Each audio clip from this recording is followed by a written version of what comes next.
Hello everyone. मेरा नाम है Sandeep Das Gupta and welcome to अचीवर्ली। आज हम लोग एनसीईआरटी क्लास 9 इकोनॉमिक्स का चैप्टर 3 का पार्ट 2 शुरू करने जा रहे हैं। प्रीवियस चैप्टर के लेक्चर्स अपलोड हो चुके हैं और मैंने क्लास 9 इकोनॉमिक्स का एक सेपरेट प्लेलिस्ट भी क्रिएट कर दिया है। प्लेलिस्ट का लिंक आपको इस वीडियो के डिस्क्रिप्शन बॉक्स में मिल जाएगा, तो जो लोग नए आए हैं वहां से उन वीडियोस को देख सकते हैं। मैं पढ़ाते हुए इंपॉर्टेंट पॉइंट्स को स्टार मार्क करता हुआ चलूंगा, तो अगर आप बुक से पढ़ रहे हैं आप भी उन पॉइंट्स को स्टार मार्क कर लें, या फिर अगर आप नोट्स बना रहे हैं तो अपने नोट्स में उन पॉइंट्स को लिख लें, क्योंकि वहां से क्वेश्चन आने के चांसेस ज्यादा होते हैं। अगर आपको कुछ डाउट हो तो आप मुझसे कमेंट्स में पूछ सकते हैं या फिर इंस्टाग्राम पे पूछ सकते हैं। इंस्टाग्राम का लिंक आपको इस वीडियो के डिस्क्रिप्शन बॉक्स में मिल जाएगा। एनसीईआरटी के बुक्स को आप एनसीईआरटी की वेबसाइट से फ्री में डाउनलोड कर सकते हैं, तो वहां से आप इस बुक को डाउनलोड कर लें और आज का लेक्चर देखने के बाद एक बार इस चैप्टर को पढ़ लें, जिससे कि आपको और अच्छे से समझ में आ जाएगा। तो चलिए अब आज का लेक्चर शुरू करते हैं। Chapter 3, poverty as a challenge. निर्धनता एक चुनौती। हमने पिछले लेक्चर में चैप्टर 3 के पार्ट 1 को कवर कर लिया है। आपको इस वीडियो के डिस्क्रिप्शन बॉक्स में चैप्टर 3 के पार्ट 1 के लेक्चर का लिंक मिल जाएगा। अगर आपने वो वीडियो नहीं देखा है तो पहले आप उसे देख ले, फिर आज के लेक्चर के साथ कंटिन्यू करें, जिससे कि आपको और अच्छे से समझ में आएगा। आज हम लोग चैप्टर 3 के पार्ट 2 को कवर करेंगे। इसमें हम इन टॉपिक्स को एक एक करके डिटेल में समझेंगे। तो चलिए अब आज का लेक्चर शुरू करते हैं। पॉवर्टी लाइन, निर्धनता रेखा। At the center of the discussion on poverty is usually the concept of the poverty line. Poverty के ऊपर जब हम डिस्कस करते हैं तो उसमें पॉवर्टी लाइन यानी निर्धनता रेखा एक इंपॉर्टेंट कॉन्सेप्ट है। पॉवर्टी को समझने में पॉवर्टी लाइन एक इंपॉर्टेंट रोल प्ले करती है। निर्धनता पर चर्चा के केंद्र में सामान्यतः निर्धनता रेखा की अवधारणा होती है। A common method used to measure poverty is based on the income और consumption levels. अगर हम इनकम लेवल और कंजम्पशन लेवल को मेजर करें तो हम पॉवर्टी को मेजर कर सकते हैं। निर्धनता के आकलन की एक सर्वमान्य सामान्य विधि आय अथवा उपभोग स्तरों पर आधारित है। A person is considered poor if his or her income or consumption levels falls below a given minimum level necessary to fulfill the basic needs. एक व्यक्ति को पुअर तभी कंसीडर किया जा सकता है जब उसकी इनकम लेवल और कंजम्पशन लेवल एक मिनिमम लेवल से नीचे हो और वो अपने बेसिक नीड्स को भी पूरा ना कर पाए। ये मिनिमम लेवल हर देश की सरकार अपने हिसाब से अपने देश के कंडीशन को देखकर फिक्स करती है। मतलब अमेरिका का जो मिनिमम लेवल होगा वो जरूरी नहीं है कि भारत का भी सेम मिनिमम लेवल हो, अलग भी हो सकता है। किसी व्यक्ति को निर्धन माना जाता है यदि उसकी आय या उपभोग स्तर किसी ऐसे न्यूनतम स्तर से नीचे गिर जाए जो मूल आवश्यकताओं के एक दिए हुए समूह को पूर्ण करने के लिए आवश्यक है। What is necessary to satisfy the basic needs is different at different times and in different countries. Therefore, poverty line may vary with time and place. जब हम बेसिक नीड्स की बात करते हैं तो ये टाइम टू टाइम वेरी कर सकता है, कंट्रीज टू कंट्रीज वेरी कर सकता है। इसलिए टाइम एंड प्लेन्स के साथ पॉवर्टी लाइन में वेरिएशन आता है। फॉर एग्जाम्पल 1950s में 1960s में भारत में जो बेसिक नीड्स रही होंगी उसमें आज के टाइम में वेरिएशन आया होगा। मूल आवश्यकता को पूर्ण करने के लिए आवश्यक वस्तुएं विभिन्न कालों एवं विभिन्न देशों में भिन्न हैं। अतः काल एवं स्थान के अनुसार निर्धनता रेखा भिन्न हो सकती है। Each country uses an imaginary line that is considered appropriate for its existing level of development and its accepted minimum social norms. प्रत्येक देश अपने मिनिमम सोशल नॉर्म्स को देखकर और अपने डेवलपमेंट लेवल को देखकर एक इमेजिनरी लाइन सेट करता है। इसी इमेजिनरी लाइन को पॉवर्टी लाइन कहते हैं। इस पॉवर्टी लाइन के नीचे अगर किसी का इनकम लेवल और कंजम्पशन लेवल है तो वो पुअर है, और अगर इस पॉवर्टी लाइन के ऊपर किसी का इनकम लेवल और कंजम्पशन लेवल है तो उसकी कंडीशन थोड़ी सही है। प्रत्येक देश एक काल्पनिक रेखा का प्रयोग करता है जिसे विकास एवं उसके स्वीकृत न्यूनतम सामाजिक मानदंडों के वर्तमान स्तर के अनुरूप माना जाता है। For example, a person not having a car in the United states may be considered poor. In India, owning of a car is still considered a luxury. For example, America में अगर किसी के पास कार नहीं है तो उसे poor consider किया जाता है, बट भारत में अगर किसी के पास कार होता है तो उसे लग्जरी माना जाता है। उदाहरण के लिए, अमेरिका में उस आदमी को निर्धन माना जाता है जिसके पास कार नहीं है, जबकि भारत में अब भी कार रखना विलासिता मानी जाती है। While determining the poverty line in India, a minimum level of food requirement, clothing, footwear, fuel and light, educational and medical requirement, etc. are determined for subsistence. Bharat में पॉवर्टी लाइन को डिसाइड करने में जो सबसे इंपॉर्टेंट फैक्टर है वो है जीवन जीने के लिए एक minimum level of food requirement पूरा होना चाहिए, क्लॉथिंग फुटवेयर की रिक्वायरमेंट पूरी होनी चाहिए, फ्यूल एंड लाइट की रिक्वायरमेंट पूरी होनी चाहिए, एजुकेशनल और मेडिकल रिक्वायरमेंट पूरी होनी चाहिए। ये मेन चीजें हैं पॉवर्टी लाइन को डिसाइड करने के लिए। भारत में निर्धनता रेखा का निर्धारण करते समय जीवन निर्वाह के लिए खाद्य आवश्यकता, कपड़ों, जूतों, ईंधन और प्रकाश, शैक्षिक एवं चिकित्सा संबंधी आवश्यकताओं आदि पर विचार किया जाता है। These physical quantities are multiplied by their prices in rupees. ये सारे फिजिकल क्वांटिटीज को उनकी कीमतों से मल्टीप्लाई किया जाता है। मतलब minimum level of food requirement में कितना खर्च हो सकता है, क्लॉथिंग में कितना खर्च हो सकता है, एक्सेट्रा, ये कैलकुलेट किया जाता है और पॉवर्टी लाइन को डिसाइड किया जाता है। इन भौतिक मात्राओं को रुपयों में उनकी कीमतों से गुणा कर दिया जाता है। The present formula for food requirement while estimating the poverty line is based on the desired calorie requirement. Poverty line को डिसाइड करने के लिए मिनिमम फूड रिक्वायरमेंट को कैलकुलेट किया जाता है। तो फूड रिक्वायरमेंट को मेजर करने का फॉर्मूला है कि एक व्यक्ति को प्रतिदिन कितना कैलोरी जरूरी है, यह मेजर किया जाता है। निर्धनता रेखा का आकलन करते समय खाद्य आवश्यकताओं के लिए वर्तमान सूत्र वांछित कैलोरी आवश्यकताओं पर आधारित है। Food items such as cereals, pulses, vegetable, milk, oil, sugar, etcetera together provide these needed calories. Food items जैसे cereal, pulses, vegetables, milk, oil, sugar, etcetera को मिलाकर कितना डिजायर्ड कैलोरी चाहिए एक व्यक्ति को मेजर किया जाता है। खाद्य वस्तुएं जैसे अनाज, दालें, सब्जियां, दूध, तेल, चीनी आदि मिलकर इस आवश्यक कैलोरी की पूर्ति करती हैं। The calorie needs vary depending on age, sex and the type of work that a person does. एक व्यक्ति के एज, सेक्स और वो किस तरह का काम करता है, इसको ध्यान में रखकर कैलोरी डिसाइड किया जाता है। तो इसलिए person to person calorie vary कर सकती है। आयु, लिंग, काम करने की प्रकृति आदि के आधार पर कैलोरी आवश्यकताएं बदलती रहती हैं। The accepted average calorie requirement in India is 2400 calories पर person per day in rural areas and 2100 calories पर person per day in urban areas. Bharat में रूरल एरियाज में जो एक्सेप्टेड एवरेज कैलोरी रिक्वायरमेंट है वो 2400 कैलोरी पर पर्सन पर डे है और अर्बन एरियाज में 2100 कैलोरी पर पर्सन पर डे है। भारत में स्वीकृत कैलोरी आवश्यकता ग्रामीण क्षेत्रों में 2400 कैलोरी प्रति व्यक्ति प्रतिदिन एवं नगरीय क्षेत्रों में 2100 कैलोरी प्रति व्यक्ति प्रतिदिन है। Since people living in rural areas engage themselves in more physical work, calorie requirements in rural areas are considered to be higher than in urban areas. जो लोग रूरल एरियाज में रहते हैं उनको ज्यादा फिजिकल वर्क करना पड़ता है अर्बन एरियाज में रहने वालों की तुलना में।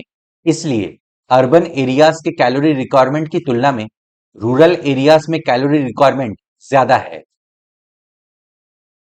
चूंकि ग्रामीण क्षेत्रों में रहने वाले लोग अधिक शारीरिक कार्य करते हैं, अतः ग्रामीण क्षेत्रों में कैलोरी आवश्यकता शहरी क्षेत्रों की तुलना में अधिक मानी गई है। The monetary expenditure per capita needed for buying these calorie requirements in terms of food grains, etc., is revised periodically, taking into consideration the rise in prices. हमने रूरल एरियाज और अर्बन एरियाज के calorie requirement को देखा। अब इस calorie requirement को पूरा करने के लिए फूड ग्रेन्स खरीदना पड़ेगा। तो इस फूड ग्रेन्स को खरीदने के लिए कितना पैसा खर्च करना पड़ेगा वो भी कैलकुलेट किया जाता है और इस प्राइस को महंगाई के अनुसार पीरियोडिकली रिवाइज भी किया जाता है। अनाज आदि के रूप में इन कैलोरी आवश्यकताओं को खरीदने के लिए प्रति व्यक्ति मौद्रिक व्यय को कीमतों में वृद्धि को ध्यान में रखते हुए समय समय पर संशोधित किया जाता है। On the basis of these calculations, for the year 2011-12, the poverty line for a person was fixed at rupees 816 per month for rural areas and rupees 1000 for urban areas. In calculations के basis पे 2011-12 के census में rural areas में एक व्यक्ति के लिए poverty line 816 रुपए पर मंथ कैलकुलेट किया गया था। वहीं अर्बन एरियाज में एक व्यक्ति के लिए पॉवर्टी लाइन 1000 रुपए पर मंथ कैलकुलेट किया गया था। इसका मतलब है कि कोई व्यक्ति अगर ग्रामीण क्षेत्र में रहता है तो उसे अपनी कैलोरी रिक्वायरमेंट को पूरा करने के लिए 816 रुपए पर मंथ चाहिए। वहीं नगरीय क्षेत्र में अगर कोई व्यक्ति रहता है तो उसे अपनी कैलोरी रिक्वायरमेंट को पूरा करने के लिए 1000 रुपए पर मंथ चाहिए। और अगर कोई व्यक्ति ग्रामीण क्षेत्र में रहता है और वो 816 रुपए पर मंथ से कम कमाता है तो वो पॉवर्टी लाइन के नीचे है। और अगर कोई व्यक्ति नगरीय क्षेत्र में रहता है और 1000 रुपए पर मंथ से कम कमाता है तो वो पॉवर्टी लाइन के नीचे है। इन परिकल्पनाओं के आधार पर वर्ष 2011-12 में किसी व्यक्ति के लिए निर्धनता रेखा का निर्धारण ग्रामीण क्षेत्रों में 816 रुपए प्रति माह और शहरी क्षेत्रों में 1000 रुपए प्रति माह किया गया था। Despite less calorie requirement, the higher amount of urban areas has been fixed because of high prices of many essential products in urban centres. हमने अभी समझा कि रूरल एरियाज में फिजिकल वर्क ज्यादा है अर्बन एरियाज की तुलना में, तो इसलिए रूरल एरिया में एक व्यक्ति को 2400 कैलोरी पर डे चाहिए, वहीं अर्बन एरिया में एक व्यक्ति को 2100 कैलोरी पर डे चाहिए। बट हम देख सकते हैं कि इस कैलोरी रिक्वायरमेंट को पूरा करने के लिए जो खर्च है वो रूरल एरिया में 816 रुपए पर मंथ है, जबकि वहां कैलोरी रिक्वायरमेंट ज्यादा है, 2400 कैलोरी है। वहीं अर्बन एरिया में 1000 रुपए पर मंथ चाहिए, जबकि वहां कैलोरी रिक्वायरमेंट कम है, 2100 कैलोरी है। ऐसा इसलिए है क्योंकि अर्बन एरियाज में बहुत सारे एसेंशियल प्रोडक्ट्स की कीमत ज्यादा होती है। इस वजह से अर्बन एरियाज में खर्च को ज्यादा रखा गया है। कम कैलोरी की आवश्यकता के बावजूद शहरी क्षेत्रों के लिए उच्च राशि निश्चित की गई है, क्योंकि शहरी क्षेत्रों में अनेक आवश्यक वस्तुओं की कीमतें अधिक होती हैं। In this way, in the year 2011-12, a family of 5 members living in rural areas and earning less than about rupees 4080 per month will be below the poverty line. 2011-12 के सेंसस में कैलकुलेट किया गया कि अगर ग्रामीण क्षेत्र में एक 5 मेंबर्स की फैमिली रहती है और उनकी अर्निंग 4080 रुपए पर मंथ से कम है तो वो बिलो पॉवर्टी लाइन है। इस प्रकार वर्ष 2011-12 में ग्रामीण क्षेत्रों में रहने वाला 5 सदस्यों का परिवार निर्धनता रेखा के नीचे होगा यदि उसकी आय लगभग 4080 रुपए प्रति माह से कम है। A similar family in the urban areas would need a minimum of rupees 5000 per month to meet their basic requirements. अगर अर्बन एरिया में एक 5 मेंबर की फैमिली रहती है और उनकी अर्निंग 5000 रुपए पर मंथ से कम है तो वे बिलो पॉवर्टी लाइन है। इसका मतलब है कि अर्बन एरिया में एक 5 मेंबर की फैमिली को अपनी बेसिक रिक्वायरमेंट्स को पूरा करने के लिए मिनिमम 5000 रुपए पर मंथ की आवश्यकता होगी। इसी तरह के परिवार को शहरी क्षेत्रों में अपनी मूल आवश्यकताएं पूरा करने के लिए कम से कम 5000 रुपए प्रति माह की आवश्यकता होगी। The poverty line is estimated periodically, normally every 5 years, by conducting sample surveys. इस पॉवर्टी लाइन को सैंपल सर्विस करवा के पीरियोडिकली एस्टिमेट किया जाता है, नॉर्मली हर 5 साल में। निर्धनता रेखा का आकलन समय समय पर, सामान्यतः हर 5 वर्ष पर प्रति दर्श सर्वेक्षण के माध्यम से किया जाता है। These surveys are carried out by the National Sample Survey Organization (NSSO). इन सर्वेस को नेशनल सैंपल सर्वे ऑर्गेनाइजेशन द्वारा करवाए जाते हैं। ये सर्वेक्षण राष्ट्रीय प्रतिदर्श सर्वेक्षण संगठन अर्थात नेशनल सैंपल सर्वे ऑर्गेनाइजेशन द्वारा कराए जाते हैं। इसको आप स्टार मार्क कर लीजिए क्योंकि ये आपसे पूछा जा सकता है। However, for making comparisons between developing countries, many international organizations like the World Bank use a uniform standard for the poverty line. Minimum availability of the equivalent of $1.90 per person per day. Developing countries के बीच में comparison बनाए रखने के लिए बहुत सारे international organisations जैसे world bank एक यूनिफॉर्म स्टैंडर्ड पॉवर्टी लाइन का इस्तेमाल करती है। 2011 में परचेजिंग पावर पैरिटी के हिसाब से पॉवर्टी लाइन $1.90 पर पर्सन पर डे डिसाइड किया गया था। तथापि विकासशील देशों के बीच तुलना करने के लिए विश्व बैंक जैसे अनेक अंतरराष्ट्रीय संगठन निर्धनता रेखा के लिए एक समान मानक का प्रयोग करते हैं, जैसे $1.9 प्रति व्यक्ति प्रतिदिन के समतुल्य न्यूनतम उपलब्धता के आधार पर। इस टेबल में तेंदुलकर मेथोडोलॉजी का यूज करके भारत में पॉवर्टी एस्टिमेट किया गया है। 1993-94 में पॉवर्टी रेशियो 45% था। वो 2004-5 तक कम होके 37% तक आ गया और 2011-12 में और कम होके 22% तक आ गया। यहाँ पे number of poor in millions का डेटा भी दिया गया है। 1993-94 में 404 मिलियन पुअर थे, वहीं 2004-5 में 407 मिलियन पुअर थे। इसका मतलब है कि इस पीरियड में number of poor people increase हुए। वही 2011-12 में number of poor people come होकर 270 मिलियन पे आ गया। पॉवर्टी एस्टिमेट्स, निर्धनता के अनुमान। It is clear from the table that there is a substantial decline in poverty ratios in India from about 45% in 1993-94 to 37.2% in 2004-5।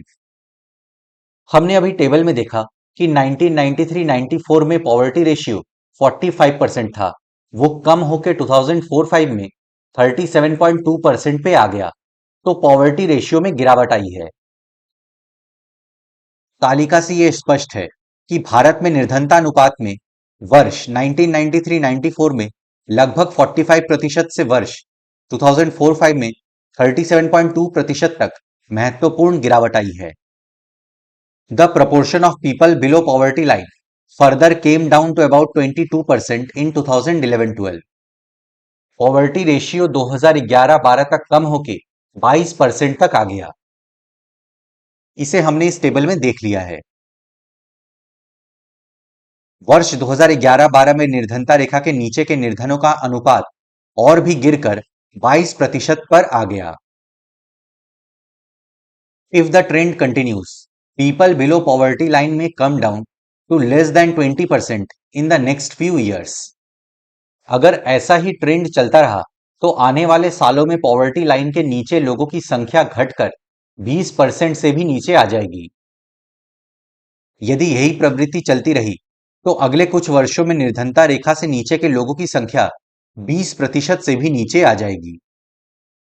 Although the percentage of people living under poverty declined in the earlier two decades, 1973-1993, the number of poor declined from 407 million in 2004-5 to 270 million in 2011-12, with an average annual decline of 2.2 percentage points during 2004-5 to 2011-12।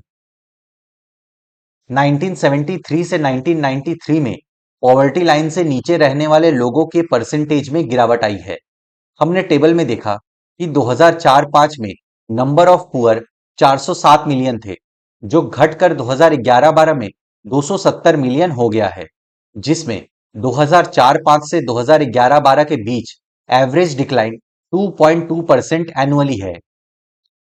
यद्यपि निर्धनता रेखा से नीचे रहने वाले लोगों का प्रतिशत पूर्व के 2 दशकों में गिरा है। निर्धन लोगों की संख्या वर्ष 2004-5 में 407 मिलियन से गिरकर 270 मिलियन वर्ष 2011-12, जिसमें औसतन गिरावट 2.2% वर्ष 2004-5 से 2011-12 के बीच में हुई है। अब हम लोग का नेक्स्ट टॉपिक है वल्नरेबल ग्रुप्स, असुरक्षित समूह। The proportion of people below poverty line is also not same for all social groups and economic categories in India. Poverty line के नीचे जो लोग हैं उनका प्रपोर्शन अलग अलग सोशल ग्रुप्स में और अलग अलग इकोनॉमिक कैटेगरीज में अलग अलग है। निर्धनता रेखा से नीचे लोगों का अनुपात भी भारत में सभी सामाजिक समूहों और आर्थिक वर्गों में एक समान नहीं है। Social groups which are most vulnerable to poverty are scheduled caste and scheduled tribe households. Bharat में जो सबसे वल्नरेबल ग्रुप है वो हैं शेड्यूल्ड कास्ट और शेड्यूल्ड ट्राइब के परिवार। शेड्यूल्ड कास्ट और शेड्यूल्ड ट्राइब के परिवार में बहुत ज्यादा गरीबी देखने को मिलेगी।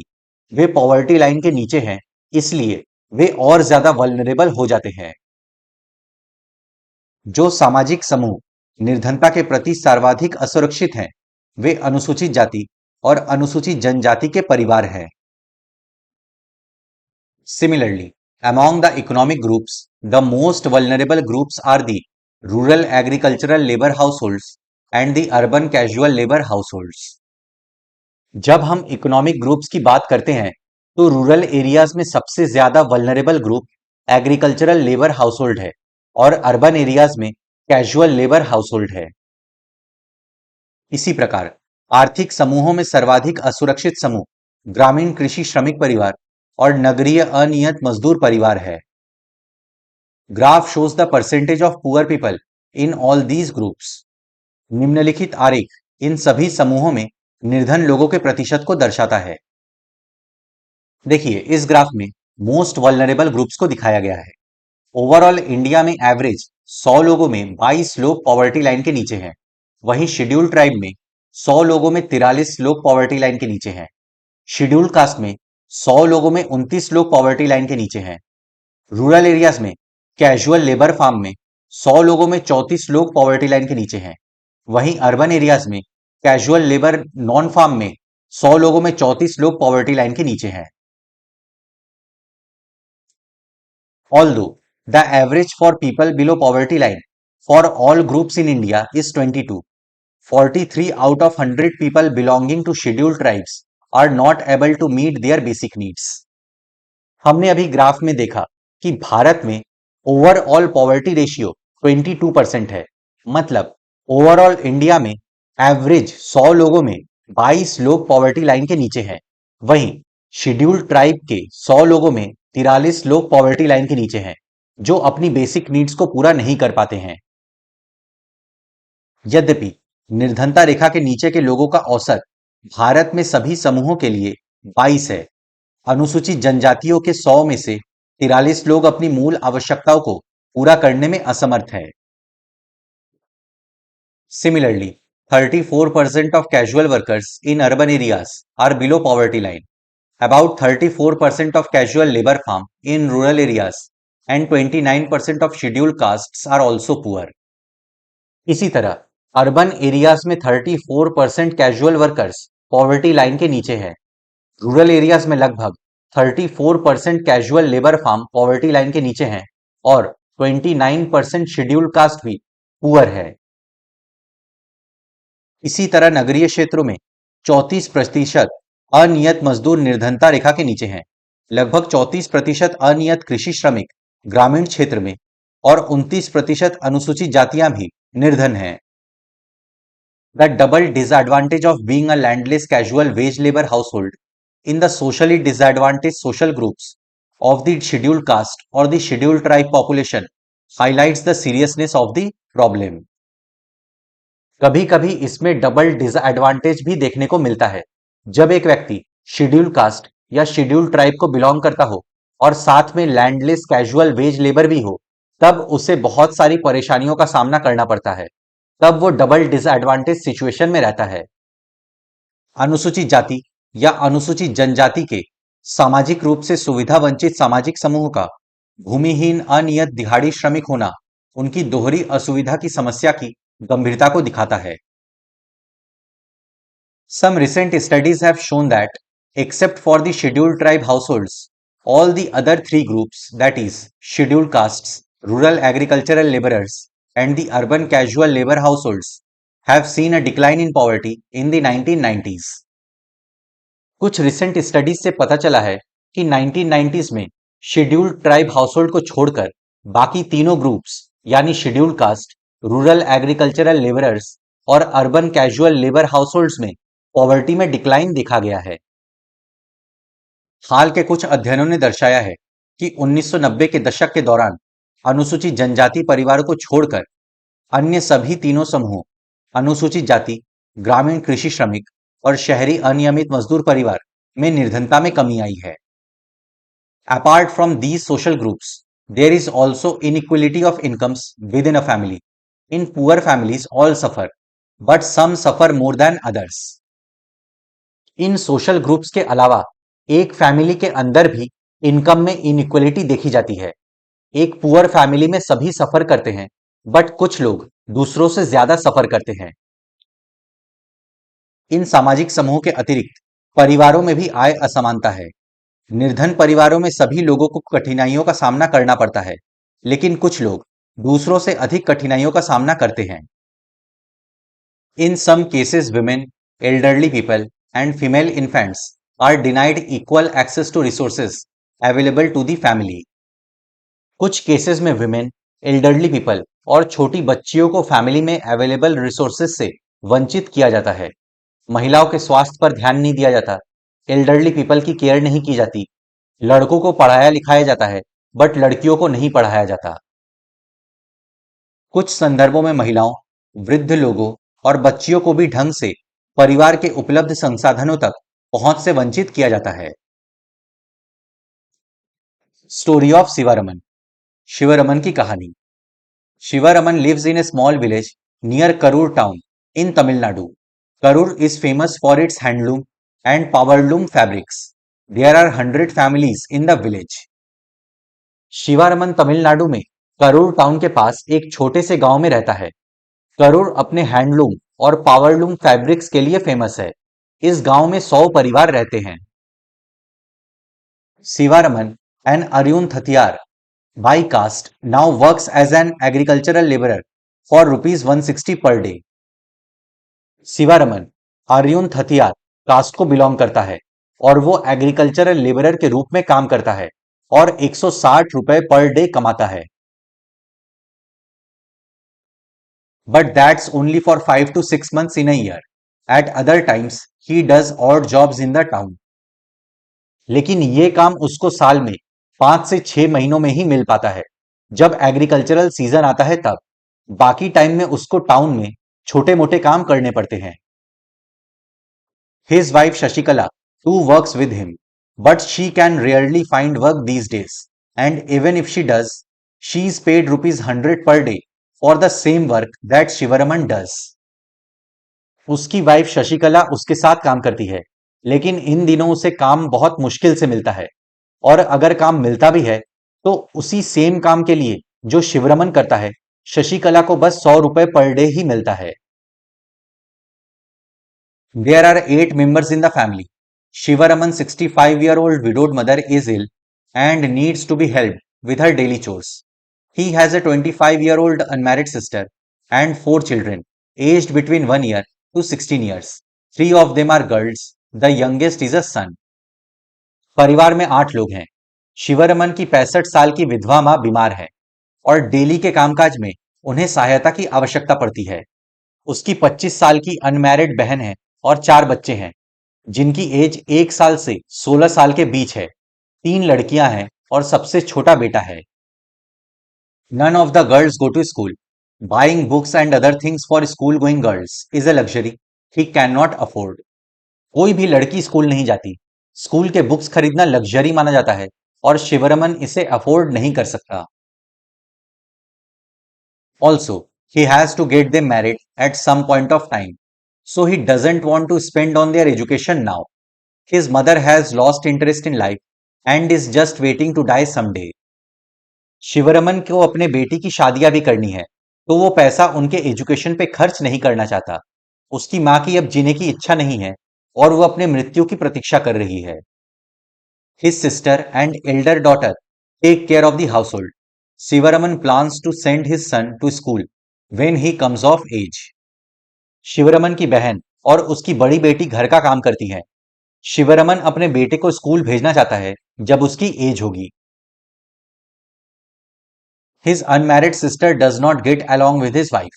Shashikala finds her a burden, but Shivaraman can't find a suitable groom due to lack of money. Sivaraman की बहन और उसकी वाइफ के बीच नहीं बनती। शशिकला उसे एक बोझ समझती है। शिवरमन पैसों की कमी के कारण अपनी बहन के लिए सूटेबल ग्रूम नहीं ढूंढ पा रहा।